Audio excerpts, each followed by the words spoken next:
How does the Earned Income Tax Credit work? The Earned Income Tax Credit, EITC, is a benefit given to low and moderate income taxpayers with wage and/or self-employment income. You must file a tax return in order to claim EITC. It's part of your tax refund and can't be claimed separately. EITC is a refundable tax credit, which means that you can receive it even if you don't owe taxes or will already do a refund. If you owe additional taxes, such as self-employment tax if you have your own business or receive 1099 income, your EITC can also be applied towards them to avoid making additional payments. So, EITC is why you may get a very large refund that doesn't match up with the federal income tax withheld on your W-2, or still get a refund despite having no taxes taken out of 1099 gigs. The 4 EITC categories. There are 4 categories that you may fall into when it comes to EITC based on how many children are dependent on you. No qualifying children, 1 qualifying child, 2 qualifying children, 3 or more qualifying children. Your adjusted gross income, AGI, needs to be less than the following amounts in order to claim EITC in 2017. Table from irs.gov. The maximum EITC amount for each category in 2017 is as follows: $6,318 with 3 or more qualifying children, $5,616 with 2 qualifying children, $3,400 with 1 qualifying child, $510 with no qualifying children. Who is a qualifying child for EITC purposes? Qualifying children need to have a Social Security number.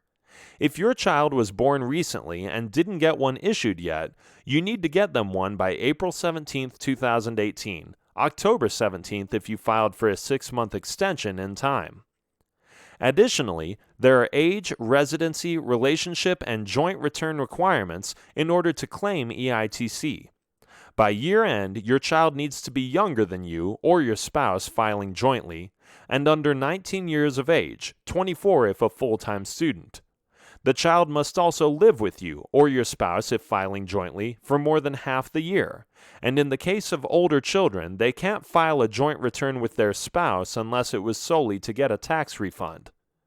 As for relationship, qualifying children can be your son, daughter, adopted child, stepchild, foster child, or a descendant, grandchild. They can also be a sibling, half-sibling, step-sibling, or descendant, niece or nephew. Qualifying child of more than one person. A common mistake made with EITC claims is when more than one person can use the same child, such as divorced parents or people in multi-generational homes contributing to the same child's support. The tiebreaker rules come into effect if a child is supported by multiple people. If both parents file jointly, the child can only be their qualifying child. If only one parent supports the child, then that parent gets to claim them. For children who live in 2 different households with both parents who don't file a joint return together, the parent who lives with the child longest during the year qualifies for EITC. If the child stayed with both parents for the same length during the year, then the parent with the higher AGI claims the child. In cases where the taxpayer is not the child's parent, the person supporting that child who has the highest AGI gets to claim them for EITC purposes. If someone else claims your qualifying child under the tiebreaker rule, you can only get EITC if you have a different qualifying child that would put you in one of the other EITC categories. You can't use the guidelines for the no qualifying children category. What disqualifies you from claiming EITC? If you don't have any qualifying children, you and your spouse, if you're filing a joint return, need to be between 25 to 65 years old by the end of the year. So if you just turn 25 on New Year's Eve or don't turn 66 until New Year's Day, you'll qualify for the year. If you are under or over this age limit with no qualifying children, you can't claim EITC. Regardless of whether you have qualifying children or not, you also can't claim EITC if you use married filing separately status. There is also a limit on investment income, which includes interest, dividends, capital gains, and rental income, and it's the same for every filing status and EITC category. For 2017, the limit is $3,450, so if your investment income is greater than this, you'll be ineligible. If you have no investments but get casual rental income through Airbnb and similar apps, you need to be aware that this is considered investment income and could make you ineligible for EITC if your net rental income is over $3,450 for the year. However, there are ways that you can turn this into earned income by providing additional services for casual rental guests, which will increase your self-employment tax but enable you to keep your EITC. EITC and persons with disabilities.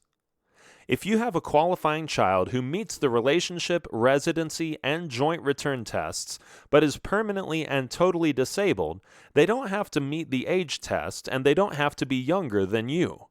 However, you need to retain proof from a doctor or social services verifying that they can't engage in typical activities, like having a job, and their condition will last continuously for at least a year or the rest of their life. If your child is receiving disability benefits, you can still claim them for EITC purposes. You can also do so if your child is working for minimal pay under sheltered employment programs in qualified locations, such as homebound programs and the Department of Veterans Affairs. EITC is also not considered income for disability benefits purposes and not counted as a resource when getting assistance from any program using federal funds. However, you need to check with your state if your child receives state or local disability benefits. Regardless of what your filing status is and which EITC category you fall into, be advised that if you qualify for EITC, you can file your return once tax season has commenced, but your refund will be held until February 15th to verify your eligibility.